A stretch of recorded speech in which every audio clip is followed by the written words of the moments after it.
Next हमारा lesson है lesson number 24 complex cognitive processes 3। इसमें से पहला पॉइंट है हमारा लर्निंग प्रोसेस। लर्निंग प्रोसेस में हम क्या पढ़ते हैं, लर्निंग एज नेवर वेस्टेड, ये कभी वेस्ट नहीं होती, एज इट इज़ ट्रांसफर्ड, अगर इसको ट्रांसफ़र कर दिया जाए आगे।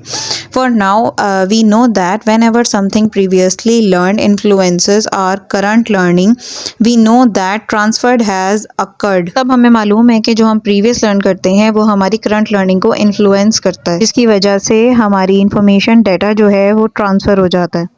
आगे उन्होंने इसकी एग्जांपल दी है कि when a student learn a mathematical principle and uses that principle in learning physics. अब अगर हम मैथमेटिक्स में कोई सा भी प्रिंसिपल लर्न कर रहे हैं तो हम उसे फिजिक्स की लर्निंग में भी इस्तेमाल करते हैं।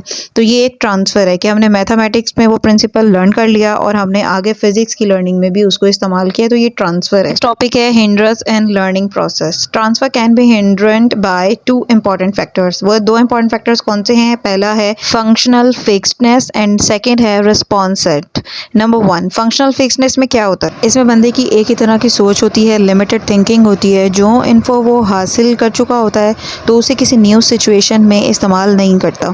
मतलब जो भी इंफॉर्मेशन उसने जिस सिचुएशन के लिए हासिल की होती है, सीखी होती है, वो उसी में ही अप्लाई करता है, किसी न्यू सिचुएशन में उसे अप्लाई नहीं करता। Second hand response set. Response set क्या है? रिस्पॉन्स सेट को हम एक एग्जांपल के थ्रू दे सकते हैं। जिस तरह बच्चे जो हैं वो उस्तादों से जिस तरीके से बात करते हैं और डरते हैं, वो उनका डर, वो उनका रिस्पॉन्स सेट है जो उन्होंने हमेशा से अपने माइंड में सेट किया हुआ होता है। बेसिकली रिस्पॉन्स सेट जो है वो एक टेंडेंसी है to response in a familiar way, while जो फंक्शनल है वो इनएबिलिटी है टू यूज़ द ऑब्जेक्ट्स और tools including knowledge in a new way. Some psychologists distinguish between 2 levels or kinds of transfer. Transfer की उन्होंने 2 kinds और levels बताए हैं। पहला है low road transfer and next है high road transfer. Low road transfer क्या है? Is the spontaneous automatic transfer of highly practiced skills with need or no need for reflection or thinking in the transfer. मतलब आप example के तौर पे ले लें कि अगर हमें गाड़ी चलानी आती है तो हम उस लर्निंग को ट्रांसफ़र कर सकते हैं कि हम ट्रक भी ड्राइव कर सकते हैं। जो एक कार ड्राइवर है अगर उसे ड्राइविंग आती है तो उसे ज़रा थोड़ी मुश्किल होगी पर वो यूज़ टू हो जाएगा, पर वो ट्रक को ड्राइव कर सकता है। नेक्स्ट है हाई रोड ट्रांसफ़र। अब हाई रोड ट्रांसफ़र क्या है? इसमें एनर्जी लगती है। यहाँ पर एग्जांपल भी दी हुई है, जैसे कि यहाँ पर लिखा हुआ है you have learn to deal with childrens at home. जैसे कि आप घर में अपने बच्चों के साथ डील करते हैं, वो आपके पास नॉलेज है, जैसे मदर्स के पास होती है, सिस्टर्स के पास होती है। पर अगर आपको नर्सरी क्लास का टीचर बना दिया जाए, स्कूल में असाइन कर दिया जाए, तो क्या आप उन बच्चों को हैंडल कर सकेंगे? आपके पास इतनी नॉलेज है? Obviously you can not use all the knowledge gained at house. जो आपने हाउस में नॉलेज गेन की है वो आप सब उसके ऊपर अप्लाई नहीं कर सकते, क्योंकि बिकॉज स्कूल के जो रूल्स हैं वो डिफरेंट होते हैं। क्लासेस में बच्चे अलग तरीके का नॉलेज और अटेंशन मांगते हैं और घर में बच्चे अलग तरीके का मांगते हैं।